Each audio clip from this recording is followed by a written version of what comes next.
प्रिय विद्यार्थियों, मैं डॉक्टर मखनलाल नायक, एसोसिएट प्रोफेसर, राजकीय महाविद्यालय सामरलेख। आज हम बीए पार्ट फर्स्ट के सेकंड पेपर प्रतिनिधि भारतीय राजनीतिक विचारक में लोकमान्य गंगाधर तिलक के सामाजिक विचारों के बारे में चर्चा करेंगे। लोकमान्य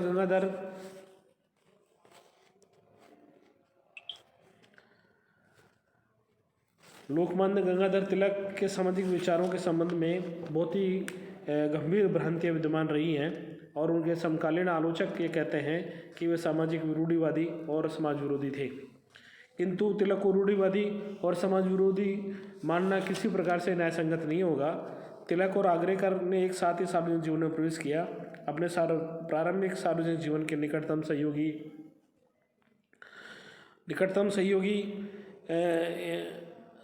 आगरेकर के तिलक से तीव्र मतभेद समाज सुधारों के प्रश्न पर ही उपस्थित हुए थे।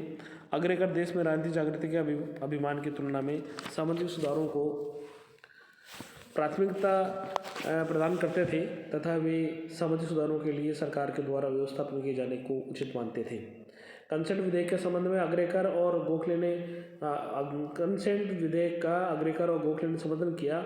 उसमें प्रस्तावित किया गया था कि 12 वर्ष से कम आयु के पति पत्नी द्वारा सहवास एक दंडनीय अपराध माना जाएगा तथा अवयस्कता की आयु में विवाहित हुई स्त्री को यह अधिकार होगा कि वह वयस्क हो जाने के पश्चात यदि चाहे तो अपने विवाह से मुक्त हो सके।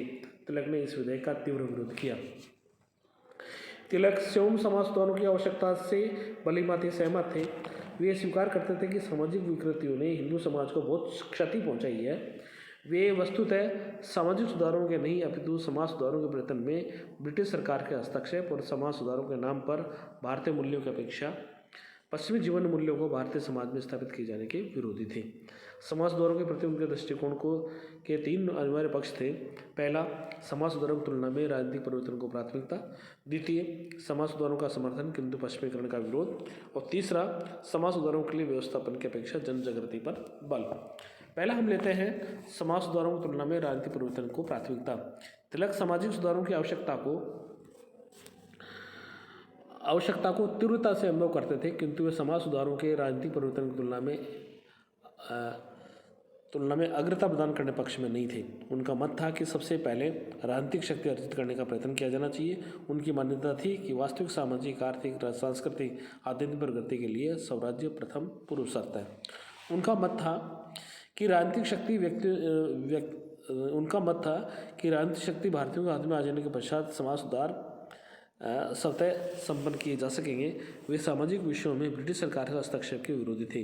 वे अनुभव करते थे कि समाज सुधारों के नाम पर विदेशी शासन को भारतीयों के सामाजिक धार्मिक मामलों में हस्तक्षेप की अनुमति नहीं दी जानी चाहिए।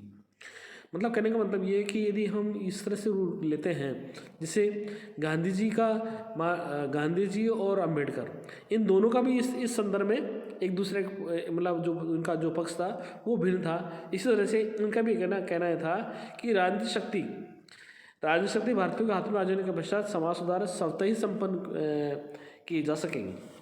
दूसरा पॉइंट है समाज सुधारों का समर्थन किंतु पश्चिमीकरण का विरोध। तिलक की हिंदू समुदाय में समाज सुधारों के नाम पर पश्चिमी मूल्यों को प्रतिस्थापित किए जाने के विरोधी थे। वे हिंदू समुदाय की प्रगति के पक्षधर थे किंतु पश्चिमीकरण के घोर विरोधी थे।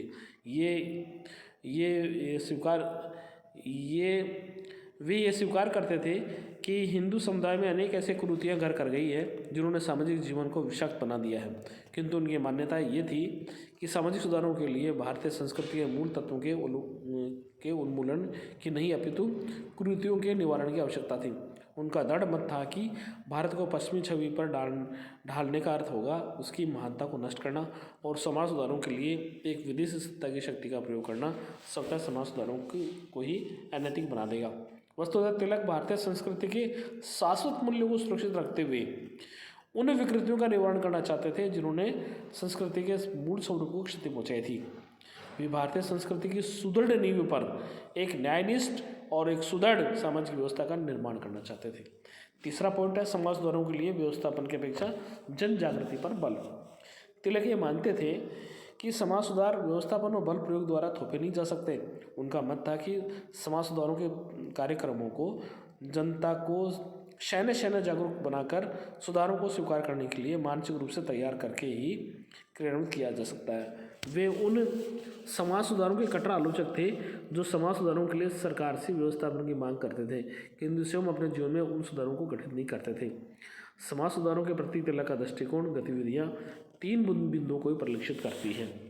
तिलक की समाज सुधार की योजना के बारे में यदि हम चर्चा करते हैं तो तिलक की समाज सुधार की योजना में समाज सुधारों के विशिष्ट प्रश्न जैसे बाल विवाह का निषेध, सती प्रथा का निषेध तथा विधवा विवाह को अनुमति, अस्पृश्यता निवारण के संबंध में तिलक का सुधारवादी आग्रह उनकी गतिविधियों और विचारों में भली भांति परिलक्षित होता था। कंसेंट बिल के संबंध में हुए विवाद के अवसर पर उन्होंने यहाँ तक प्रस्ताव किया था कि विवाह के लिए लड़कियों की न्यूनतम आयु 15 वर्ष और लड़कों के लिए न्यूनतम आयु 20 वर्ष निश्चित किए जाने के पक्ष में थे। तिलक ने स्वयं अपने परिवार में लड़कियों का विवाह 15 वर्ष की आयु के पश्चात किया था। गणपति और शिवाजी उत्सव में उन्होंने बिना किसी भेदभाव के सवर्णों और हरिजनों को सम्मिलित होने का अवसर दिया।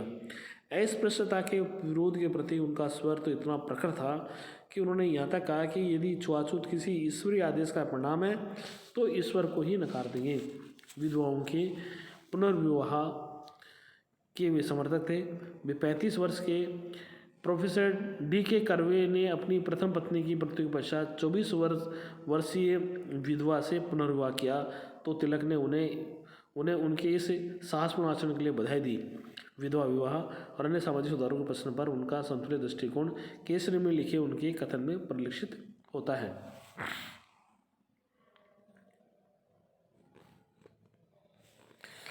समाज सुधारों के बारे में काफ़ी बातें की जाती है, किंतु हमें ये ध्यान रखना चाहिए कि हमें जनता में सुधार लाने और यदि हम स्वयं अपने को स्वयं को आम जनता से अलग कर लेते हैं तो समाज सुधार असंभव हो जाएगा। इसका सबसे महत्वपूर्ण उदाहरण यह है कि यह तथ्य है कि विधवा विवाह एक अत्यंत वांछनीय सुधार है, किंतु अधिकांश समाज सुधारक स्वयं अपने परिवार में इसे लागू नहीं करते। अतः मैं समझता हूँ कि प्रत्येक व्यक्ति को सुधार पहले स्वयं के स्तर पर आरंभ करनी चाहिए, तब लोगों को सैद्धांतिक आधार पर सुधार के लिए सहमत करने की अपेक्षा उन्हें अपने आचरण का उदाहरण देकर सुधारों के प्रति सचेतन करना चाहिए। सुधारों के प्रवक्ताओं को स्वयं अपने उपदेशों के अनुकूल आचरण करना आना चाहिए। तिलक की मान्यता थी कि भारत में सामाजिक विकृतियों का प्रमुख कारण रूढ़िवादिता थी। उनका मत था कि स्वयं यह रूढ़िवादिता लंबी अवधि से बनी हुई विदेशी दासता का परिणाम थी। उनके मत में सर्वाधिक वास्तविक व्यापक सुधार जनता में पुनर्जागरण की भावना के द्वारा लाए जा सकते थे, किसी विदेशी सरकार द्वारा बनाए गए कानूनों के माध्यम से नहीं। तिलक के अनुसार सामाजिक सुधारों का सूत्रपात जनता में अपने गौरव में अतीत के प्रति आस्था को पुनः उत्पन्न किए जाने के माध्यम से हो सकता था। इसी कारण से वे पश्चिमी जीवन मूल्यों को सुधारों का आधार बनाए जाने के घोर विरोधी थे। उन्होंने केसरी में लिखा, जिस प्रकार पुराणपंथियों के मत रूढ़िवादी और एकपक्षीय हैं, उसी प्रकार अंग्रेजी शिक्षा से प्रेरित सुधारकों के मत भी एकपक्षीय और मताग्रही हैं। पुराणपंथी शास्त्री और पंडित नवीन परिस्थितियों से परिचित नहीं हैं, वहीं सुधारकों का नव शिक्षित वर्ग प्राचीन परंपराओं और हिंदुत्व के पारस्परिक दर्शन से अनजान है। अतः नव शिक्षित वर्ग को प्राचीन परंपराओं और दर्शन का ज्ञान कराया जाना चाहिए। वहीं पंडितों और शास्त्रियों को जीवन नवीन परिवर्तित और परिवर्तनशील परिस्थितियों की जानकारी दी जानी चाहिए। वस्तुतः प्राचीन की प्रेरणा और वर्तमान की आवश्यकता की अनुमति के मध्य समन्वय तिलक के समाज सुधारों के आग्रह का सार था। वे रूढ़िवादिता, पुराणपंथियों, पश्चिमवादी सुधारकों दोनों के दृष्टिकोण से असहमत थे। वे भारतीय सामाजिक व्यवस्था को भारतीय संस्कृति के मूल्यों के आधार पर इस प्रकार पुनर्गठित करना चाहते थे कि वह भविष्य की आवश्यकता के अनुरूप उपयुक्त सिद्ध हो सके। ये सत्य है कि तिलक राजनीतिक कार्यों में अपनी व्यस्तता के कारण समाज सुधारों के लिए सक्रिय प्रयास नहीं कर सके, किंतु इसका अर्थ ये नहीं है कि वे समाज सुधारों की आवश्यकता से अवगत नहीं थे। तिलक ने तत्कालीन हिंदू समाज में सुधार के लिए अनेक प्रस्ताव किए थे। उन प्रस्तावों में जो महत्वपूर्ण हैं वो हैं, पहला, लड़कियों का विवाह 14 वर्ष की आयु से पूर्व नहीं किया जाना चाहिए। दूसरा, लड़कों का विवाह 20 वर्ष की आयु से पूर्व नहीं किया जाए। तीसरा, कोई व्यक्ति 40 वर्ष की आयु के पश्चात विवाह न करे। चौथा, यदि कोई पुरुष पुनर्विवाह करे तो वह किसी विधवा से ही विवाह करे। मद्य निषेध किया जाए, दहेज प्रथा का उन्मूलन हो, विधवाओं को कुरूप नहीं किया जाए, अस्पृश्यता का उन्मूलन किया जाए, जनता में शिक्षा का अधिकाधिक प्रसार किया जाए, शिक्षा में धार्मिक शिक्षा को सम्मिलित किया जाए, समाज सुधारों की इस योजना से सहमत होने वाले समस्त व्यक्ति समाज सुधारों और सार्वजनिक कार्यों के लिए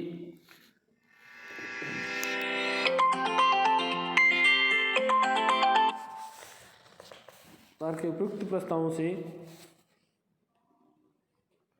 समाज सुधार के उपयुक्त प्रस्तावों से समाज सुधारों की आवश्यकता के प्रति तिलक का आग्रह स्वतः स्पष्ट हो जाता है। वस्तुतः तिलक किसी भी रूप में समाज सुधारों के विरोधी नहीं थे। तत्कालीन अति उत्साही समाज सुधारकों से तिलक का मतभेद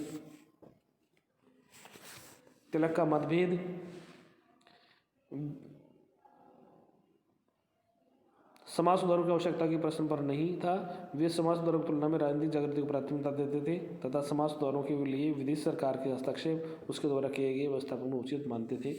आज का टॉपिक हम यही समाप्त करते हैं। धन्यवाद।